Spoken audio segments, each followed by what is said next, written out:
Good morning students, welcome to our YouTube channel BDN public school.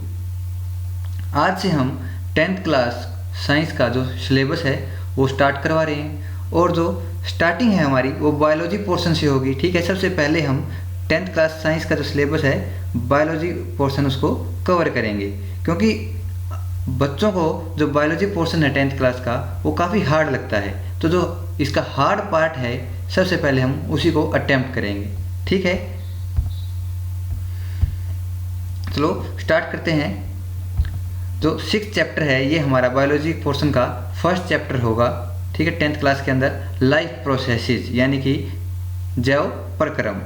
ठीक है, चलो इसका एक बेसिक सा इंट्रोडक्शन है उसको रीड कर लेते हैं, पढ़ लेते हैं। How do we tell the difference between what is alive and what is not alive, कि हमें कैसे हम अंतर कर सकते हैं कि कौन जीवित है और कौन निर्जीव है। If we see a dog running और ए काउ च्यूइंग cud और a man shouting loudly on the street, we know that these are living beings, कि अगर हम देखते हैं कि कोई कुत्ता दौड़ रहा है, ठीक है, और कोई गाय क्या कर रही है, जुगाली कर रही है, ठीक है, या फिर कोई आदमी सड़क पर चिल्ला रहा है, तो हम सोचेंगे कि हाँ ये जीवित है, हमें पता चल जाएगा कि ये जीवित वस्तुएं हैं या फिर जीवित जीव हैं। वट इफ द डॉग और द काउ और द मैन वर स्लीप, क्या होगा कुत्ता, गाय और इंसान सोए हुए हों। We would still think that they were alive but how did we know that, कि हम फिर भी सोचेंगे कि वो जीवित हैं, लेकिन कैसे पता चलेगा। We see them breathing and we know that they are alive, हम उनको सांस लेते हुए देखेंगे और हमें पता चल जाएगा कि वो जीवित हैं। ठीक है, वॉट अबाउट प्लांट्स, लेकिन पौधों का क्या, वो तो सांस भी नहीं लेते। How do we know that they are alive, कि हमें कैसे पता चलेगा कि वो अलाइव हैं। वी सी दैम ग्रीन, हमें वो हरे दिखाई देंगे।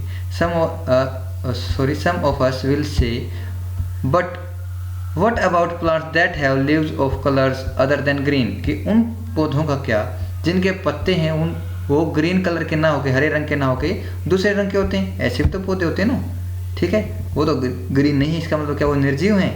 नहीं, वो फिर भी सजीव हैं। आगे देखो, in other words we tend to think of some sort of movement either growth related or not as common evidence for being alive, कि क्या है कि छोटे शब्दों में हम ये बता देते हैं कि हम छोटी छोटी जो मूवमेंट हैं शरीर की उनको नोटिस करते हैं, ठीक है, जो ग्रोथ रिलेटेड होती हैं, ठीक है, और उन्हीं को क्या मान लेते हैं, एविडेंस मान लेते हैं, सबूत मान लेते हैं कि ये जीवित हैं। ठीक है, अगर ऐसी क्रियाएं शरीर कर रहा है तो वो जीवित है। But A plant that is not visibly growing is still alive and some animals can breathe without visible movement, कि कुछ पौधे ऐसे होते हैं, ठीक है, जिनकी जो ग्रोथ है, ठीक है, हमें क्या है, विजिबल नहीं होती, वृद्धि हमें दिखाई नहीं देती। ठीक है, उनका कैसे पता चलेगा कि ये जीवित हैं। या फिर कुछ ऐसे पशु भी होते हैं जिनकी जो सांस लेने की भी जो मूवमेंट है, ठीक है, वो हमें विजिबल नहीं होती, ठीक है, हमें दिखाई नहीं देती, कि हमें पता ही नहीं चलता कि सांस ले रहे हैं या नहीं ले रहे हैं। ठीक है, so using visible movement as the defining characteristics of life is not enough, कि अगर हम सिर्फ और सिर्फ विजिबल मूवमेंट को ही ये मान लें, ठीक है, किसी चीज़ के अंदर विजिबल मूवमेंट है यानी कि हमें दिखाई दे रही है कि उसके अंदर कुछ हलचल है, यही चीज़ को हम एक कैरेक्टरिस्टिक्स मान लें जीवन का, ठीक है, कि अगर जीवन तभी यानी कि जो सामने वाली वस्तु है जीवित तभी होगी जब उसके अंदर कुछ विजिबल मूवमेंट हो रही है। ठीक है, तो ये काफ़ी इनफ नहीं है हमारे लिए, काफ़ी। ठीक है, आगे रीड करते हैं। इसके लिए कुछ और पैरामीटर्स हमें लेने होंगे, ठीक है, जिससे हमें पता चले कि वो सामने वाली चीज़ है वो जीवित है। ठीक है, सिर्फ और सिर्फ विजिबल मूवमेंट से काम नहीं चलेगा।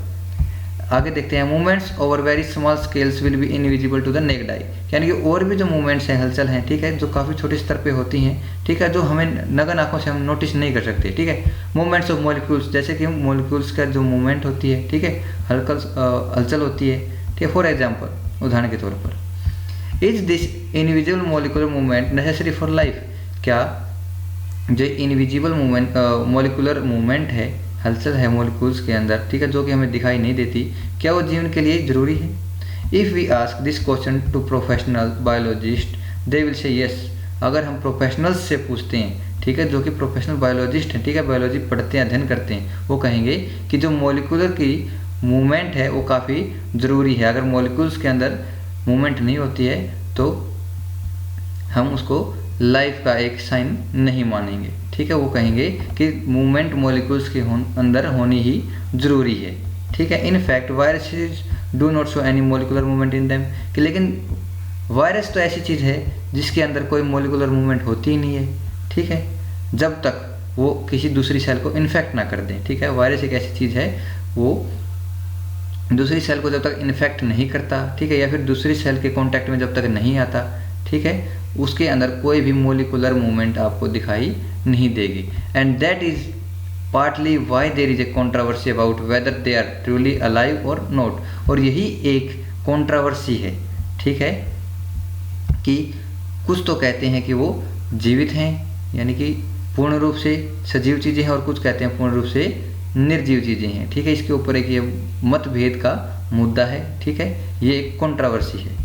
आगे, why are molecular movements needed for life, कि जो मोलिकुलर मूवमेंट है, ठीक है, यानी कि हमारे शरीर के जो मोलिकुल्स हैं उनके अंदर मूवमेंट्स होनी क्यों ज़रूरी है, और अगर उनके अंदर मूवमेंट्स होगी तो ही लाइफ क्यों होगी। We have seen in earlier classes that living organisms are well organised structure, कि हमने पहले वाली जो क्लासेज हैं, ठीक है, उनके अंदर अध्ययन किया है कि जो लिविंग ऑर्गेनिजम्स होते हैं, जीवित जो जंतु होते हैं, जीव होते हैं, आर वेल ऑर्गेनाइज स्ट्रक्चर, जो उनका जो स्ट्रक्चर होता है, ठीक है, संरचना होती है, वो काफ़ी ऑर्गेनाइज्ड होती है, ठीक है। दे कैन हैव टिश्यूज, ठीक है, उनके टिश्यूज होते हैं, ठीक है, टिश्यूज हैव सेल्स, ठीक है, और टिश्यूज की क्या होती हैं, सेल्स। पहले तो आपको पता होना चाहिए टिश्यू क्या होती है और सेल्स क्या होती हैं, ठीक है। जो सेल है वो तो हमारे शरीर की आधारभूत संरचना है, ठीक है, यानी कि जो बेसिक जो स्ट्रक्चर है, ठीक है, और टिश्यू बहुत सारी सेल मिलकर, ठीक है, एक सेल्स का गुच्छा बनाती हैं, ठीक है, उसको हम टिश्यू बोलते हैं, ठीक है। ये आपको पता होना चाहिए टिश्यू और सेल क्या चीज़ें हैं, ठीक है, कि काफ़ी सेल्स, ठीक है, एक समान मतलब एक तरह की सेल, ठीक है, यानी कि एक ही टाइप की सेल मिलकर, ठीक है, इकट्ठी हो जाती हैं, और उस पूरे गुच्छे को या फिर गुच्छ को क्या बोलते हैं, हम टिश्यू बोलते हैं। Cells have smaller components in them, कि जो सेल्स हैं, सेल्स के अंदर भी छोटे छोटे तत्व होते हैं, कंपोनेंट्स होते हैं, ठीक है। वैसे तो ये हमारी आधारभूत संरचना है, ठीक है, और आगे है, हाँ, कि सेल्स के अंदर भी छोटे छोटे कंपोनेंट होते हैं, तत्व होते हैं। Beside of the effects of the environment this organised ordered nature of living structure is very likely to keep breaking down over time, की इन्वायरमेंट के प्रभाव के बाद भी ये जो ऑर्गेनाइज्ड जो प्रकृति के द्वारा, ठीक है, प्रदान किया गया है, ठीक है, लिविंग स्ट्रक्चर्स के अंदर, ठीक है, वो भी क्या है कि समय के साथ साथ धीरे धीरे ब्रेक होता रहता है। If order breaks down the organisms will no longer be alive, और अगर ये ऑर्डर है, ठीक है, ये जो तरीका है, ठीक है, किसका, हमारे शरीर का, ठीक है, जो वेल ऑर्गेनाइज स्ट्रक्चर है, ठीक है, अगर वो धीरे धीरे समय के साथ टूटता जाता है तो जो ऑर्गेनिज्म है, जीव है, वो लंबे समय तक जीवित नहीं रहेगा, ठीक है। So living creatures must keep preparing and maintaining their structure, इसलिए जो जीवित व्यक्ति हैं उनको लगातार अपने आपको रिपेयर करना होता है, अपने आप शरीर की मरम्मत करनी होती है, ठीक है, और अपने शरीर को या फिर अपने स्ट्रक्चर को, संरचना को बनाए रखना होता है। Since all this structures are made up of molecules, जबकि ये जितने भी संरचना है हमारे शरीर के अंदर, ठीक है, वो सब की सब किससे मिलके बनी है, मॉलिक्यूल्स से मिलके बनी है। They must move molecules around all the time, इसलिए उनको अपने जो मॉलिक्यूल्स हैं हमेशा क्या करने चाहिए, मूव करा के रखने होंगे, ठीक है। What are the maintenance process in living organisms, कि जो मेंटेनेंस प्रोसेसेस हैं, ठीक है, जीवित जीवों के अंदर जो मेंटेनेंस प्रोसेसेस हैं, ठीक है, वो कौन सी हैं, ठीक है। मेंटेनेंस प्रोसेसेस मतलब कि ऐसी क्रियाएं जिनसे हमारे शरीर की क्या होती है, आपूर्ति होती है शरीर के अंदर, ठीक है, जो हमारे शरीर को मेंटेन करके रखते हैं, ठीक है, वो कौन सी क्रियाएं हैं, ठीक है, यहाँ पर आगे एक्सप्लोर करके बताया गया है। व्हाट आर लाइफ प्रोसेसेस, कि जो लाइफ प्रोसेसेस ये क्या हैं, ठीक है। चलो इस डेफिनेशन में देखिए आप, लाइफ प्रोसेसेस यानी कि जो जैव प्रक्रम है, ठीक है, जैव प्रक्रिया है, वो कौन सी हैं, वो ये उसकी डेफिनेशन है, ठीक है, किसको कहते हैं। The process which maintain body functions and necessary for survival are called life processes, यानी कि ऐसी प्रोसेसेस, ऐसी प्रक्रियाएं जो हमारे शरीर के जो फंक्शंस हैं, ठीक है, या फिर जो बॉडी फंक्शन है उसको मेंटेन करके रखे, ठीक है, लगातार बनाए रखे हमारे शरीर को, और हमारे जीवित रहने के लिए ज़रूरी हों, ठीक है, ऐसी प्रोसेसेस जो हमारे शरीर को बनाए रखें और जीवित यानी कि सर्वाइवल के लिए काफ़ी ज़रूरी हों उनको हम क्या बोलते हैं, उन क्रियाओं को लाइफ प्रोसेसेस बोलते हैं। ठीक है, आगे देखो, all the processes which together keep the living organisms alive and perform task to maintain the body are called life processes. यानी कि जितनी भी सारी वो जो प्रक्रियाएं जो एक साथ मिलकर, ठीक है, जीव को जीवित बनाए रखती हैं और perform task to maintain the body, और शरीर को बनाए रखने के लिए अलग अलग टास्क को, अलग अलग कार्यों को पूर्ण करती हैं, उन प्रक्रियाओं को हम क्या बोलते हैं, लाइफ प्रोसेसेस बोलते हैं। अब जो लाइफ प्रोसेसेस के जो एग्जाम्पल्स हैं, उदाहरण हैं, कौन से न्यूट्रिशन यानी कि पोषण, ठीक है, ये भी एक लाइफ प्रोसेसेस है। ठीक है, न्यूट्रिशन से हमारे शरीर की अनेक आवश्यकताएं हैं वो उनकी पूर्ति होती है। ठीक है, हमारा भरण पोषण होता है इससे। रेस्पिरेशन, ठीक है, जिसे हमें सांस, ठीक है, की जरूरत होती है, वो इस प्रक्रिया के द्वारा। ट्रांसपोर्टेशन और एक्सक्रेशन, ठीक है, ये भी आपको इसके अंदर पूरा एक्सप्लेनेशन दी होगी लेसन के अंदर। ये सारे 1 बाय 1 आपको करवाए जाएंगे कि ये सारे के सारे क्या हैं, लाइफ प्रोसेसेस के एग्जाम्पल्स हैं, उदाहरण हैं, और इन्हीं के बारे में बेसिकली इस चैप्टर के अंदर डिस्क्राइब किया गया है। ठीक है, चलो 1 बाय 1 पढ़ते हैं। सबसे पहले हम पढ़ेंगे न्यूट्रिशन के बारे में। देखिए, न्यूट्रिशन, व्हेन वी वॉक और ride a bicycle we are using up energy. जब हम साइकिल चला रहे होते हैं, ठीक है, या फिर चल रहे होते हैं, तो हम क्या करते हैं, एनर्जी, ऊर्जा का उपयोग करते हैं। Even when we are not doing any apparent activity, कि चलो जब हम कोई एक्टिविटी कर भी नहीं रहे होते हैं, energy is needed to maintain state of order in our body. यानी कि शरीर को बनाए रखने के लिए, यानी कि उसी अवस्था में बनाए रखने के लिए तो भी हमें एनर्जी यानी कि ऊर्जा की जरूरत होती है। We also need materials from outside in order to grow, develop, synthesize protein and other substances needed in the body। यानी कि क्या है कि हमें बाहर से मटेरियल्स की, ठीक है, ज़रूरत होती है, जो हम बाहर से ग्रहण करते हैं। ठीक है, हमारे एनवायरनमेंट से ग्रहण करते हैं, क्या करने के लिए, हमारी बॉडी की ग्रोथ के लिए, वृद्धि के लिए, ठीक है, डेवलपमेंट के लिए, और प्रोटीन का सिंथेसाइज करने के लिए, यानी ठीक है, प्रोटीन को सिंथेसाइज करने के लिए, और भी तरह तरह के जो सब्सटेंसेस हैं उनकी हमारे शरीर को जरूरत पड़ती है। ठीक है, अपने भरण पोषण के लिए। ठीक है, this source of energy and materials is the food we eat. और जो ये सोर्स है, स्रोत है एनर्जी का, ठीक है, जिससे हमारे शरीर का भरण पोषण होता है, हम उसको भोजन बोलते हैं, जो कि हम खाते हैं। इसी से हमारे शरीर में जो बताया था ऊपर, जो एक्टिविटी हैं, ठीक है, ग्रोथ होती है हमारे शरीर की, डेवलपमेंट होती है, वृद्धि होती है, ठीक है, और प्रोटीन का सिंथेसाइज होता है। ठीक है, तो आगे रीड करते हैं। How do living things get their food. जो लिविंग चीज़ें हैं, यानी कि जो युक्त वस्तुएं हैं, वो अपना भोजन कैसे प्राप्त करती हैं। ठीक है, जो बेसिकली 2 पार्ट्स में न्यूट्रिशन को डिवाइड किया गया है। एक है ऑटोट्रॉफिक न्यूट्रिशन, आप 6th क्लास से पढ़ते आ रहे हो, ऑटोट्रॉफिक न्यूट्रिशन और हिटोट्रॉफिक न्यूट्रिशन। ठीक है, न्यूट्रिशन को 2 भागों में आगे फर्दर डिवाइड किया गया है। चलो पहले एक बार इसको रीड कर लेते हैं। The general requirement for energy and material is common in all organisms but it is fulfilled in different ways. यानी कि जो एनर्जी की जो रिक्वायरमेंट है, ठीक है, और वस्तुओं को जो बाहरी मटेरियल है उसको ग्रहण करने की जो रिक्वायरमेंट है, वो सभी जीवों के अंदर होती है वो। ठीक है, लेकिन वो ग्रहण करने का जो उनका तरीका है वो अलग अलग है। ठीक है, उस एनर्जी को, ठीक है, वो अलग अलग तरीके से ग्रहण करते हैं। Some organisms use simple food material obtained from inorganic sources in the form of carbon dioxide and water। कि कुछ organisms जीव ऐसे हैं जो simple food material, ठीक है, जो उसे किसी भी इनऑर्गेनिक सोर्सेज, यानी कि जो इनऑर्गेनिक स्रोत हैं, ठीक है, उनसे मिल जाता है। ठीक है, जैसे कि कार्बन डाइऑक्साइड और वाटर। ठीक है, पौधे क्या इन्हीं का उपयोग करके तो क्या बनाते हैं, भोजन बनाते हैं। ठीक है, यहाँ से हम ऑर्गेनिज्म यानी कि पौधों के बारे में ही जिक्र हो रहा है। These organisms the autotrophs include green plants and some bacteria. कि ये जो ऑर्गेनिजम्स हैं, ठीक है, या फिर इनको हम ऑटोट्रोफ्स बोलते हैं। ठीक है, स्वयंपोषी, ठीक है, जो खुद अपना भोजन बनाते हैं। इनके अंदर कौन से आते हैं, हरे पौधे और कुछ बैक्टीरिया हैं जो अपना भोजन स्वयं बना लेते हैं।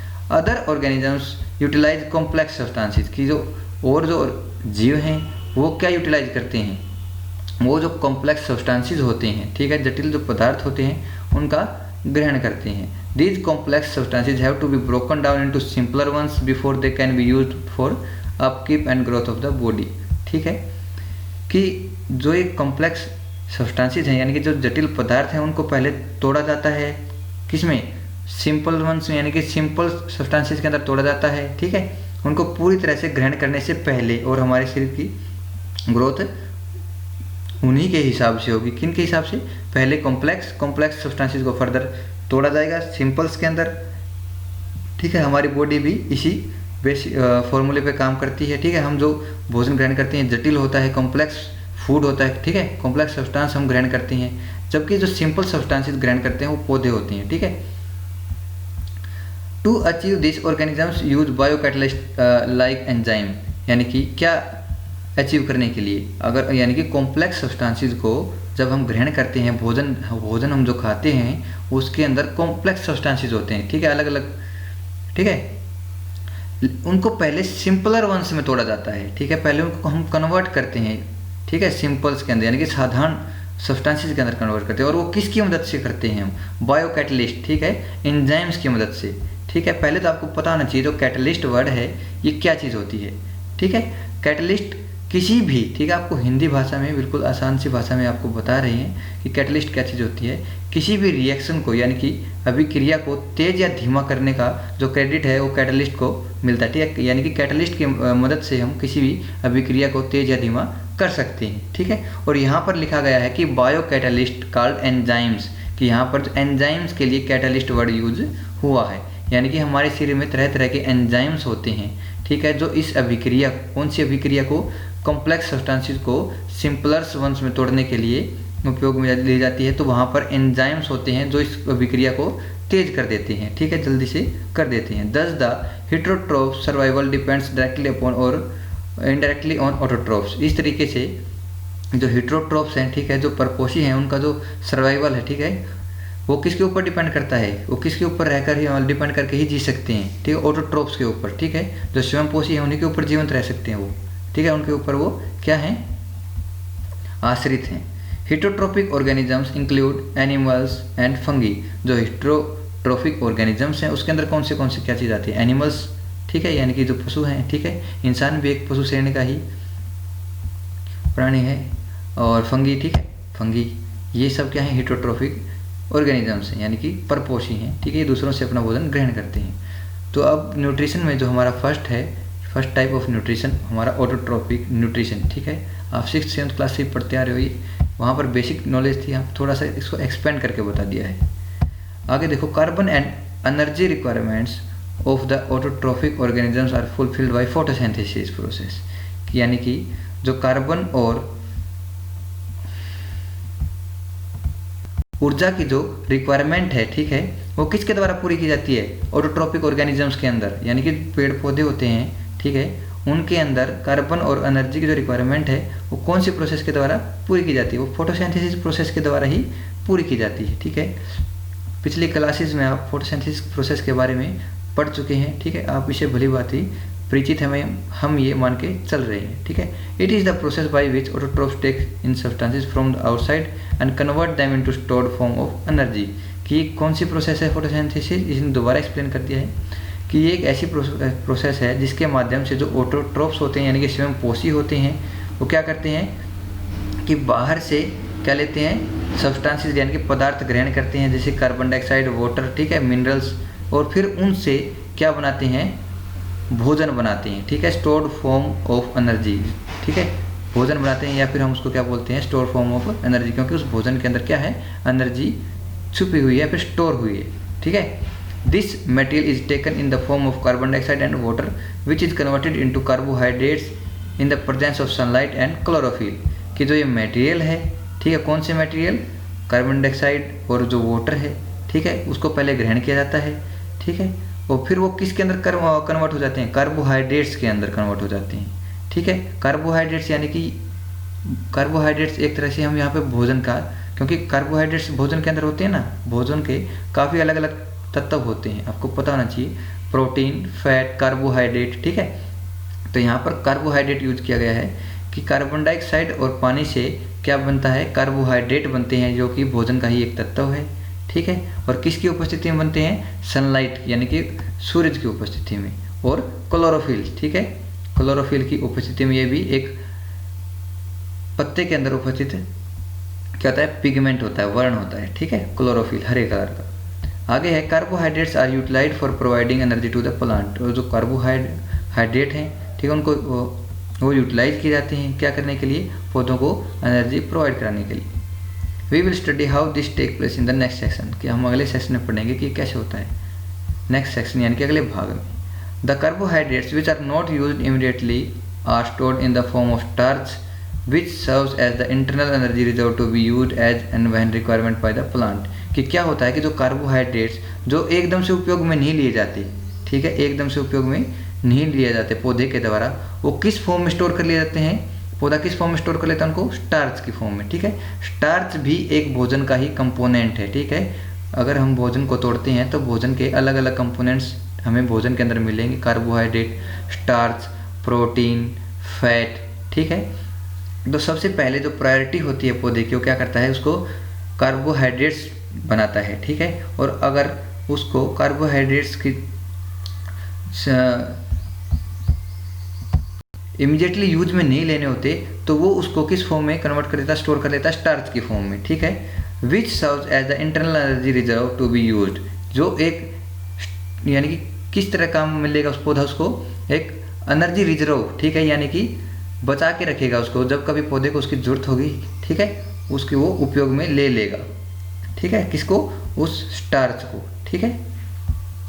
A somewhat similar situation is seen in us where some of the energy derived from the food we eat is stored in our body in the form of glycogen। इसी तरीके की जो सिचुएशन है, ठीक है, हमारे शरीर के अंदर भी देखी जाती है। जब क्या है कि जब हम भोजन खाते हैं, ठीक है, तो वो हमारी बॉडी के अंदर स्टोर हो जाता है, ठीक है, किस फॉर्म में? ग्लाइकोजन के फॉर्म में।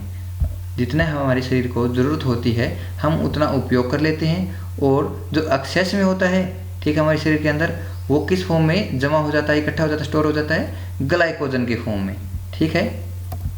आगे रीड करते हैं लेसन आपका। नेक्स्ट है, ये देखो, ये आपकी अभिक्रिया दिखा रखी है जो किसके अंदर होती है? फोटोसिंथेसिस प्रोसेस के दौरान होती है, ठीक है। जो प्रोडक्ट वो बाहर से गेन करता है, ठीक है, जो मटेरियल वो बाहर से गेन करता है वो क्या है? कार्बन डाइऑक्साइड, वाटर, ठीक है। और किसकी प्रेजेंस में? क्लोरोफिल और सनलाइट के प्रेजेंस में अभिक्रिया करके वो क्या बनाता है? देखो, C6H12O6, ठीक है, और ऑक्सीजन प्लस वाटर ये वो बनाता है, ठीक है। Let us now see what actually happens during the process of photosynthesis. कि चलो देखते हैं कि असल में जब फोटोसिंथेसिस प्रोसेस प्रक्रिया है उसके दौरान क्या होता है। आपको ये अभिक्रिया है ये याद करनी होगी अच्छे से, ठीक है। देखो, the following events occur during this process, कि ये जो घटनाएं हैं वो होती हैं इस अभिक्रिया के दौरान, क्रिया के दौरान। First, absorption of light energy by chlorophyll, कि क्लोरोफिल क्या करता है? वो जो लाइट एनर्जी जो सन से आती है उसको एब्जॉर्ब करता है, ग्रहण करता है। अब है conversion of light energy to chemical energy and splitting of water molecule into hydrogen and oxygen, कि सबसे पहले क्या करता है? जो लाइट एनर्जी है उसको ये केमिकल एनर्जी में बदलता है, ठीक है। फिर क्या करता है कि जो वाटर के मॉलिक्यूल्स हैं, ठीक है, यानी कि हाइड्रोजन और ऑक्सीजन, उनको अलग अलग कर देता है, ठीक है। थर्ड जो स्टेप होता है वो है reduction of carbon dioxide to carbohydrate, यानी कि अब कार्बन डाइऑक्साइड को ये कार्बोहाइड्रेट्स में क्या कर देता है? तब्दील कर देता है, ठीक है, उसकी रिडक्शन कर देता है।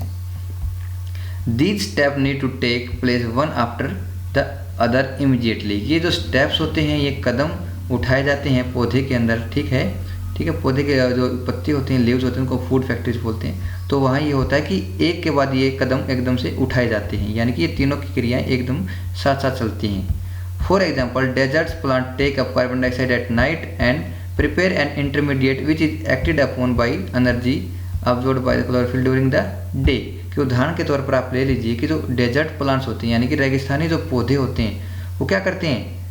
वो कार्बन डाइऑक्साइड को रात में ग्रहण कर लेते हैं एंड प्रिपेयर एन इंटरमीडिएट, यानी कि बीच का क्या बना लेते हैं? इंटरमीडिएट, यानी कि अभिक्रिया करके एक इंटरमीडिएट प्रोडक्ट बना लेते हैं, विच is acted upon by the energy absorbed by the chlorophyll during the day, ठीक है। और फिर उस प्रोडक्ट के ऊपर जो, ठीक है, क्या करते हैं? वो जो क्लोरोफिल ने दिन के दौरान जो एनर्जी एब्जॉर्व की थी, ठीक है, वो उसके ऊपर क्या करती है, एक्ट करती है, अपना कार्य करती है। ठीक है, आगे देखते हैं।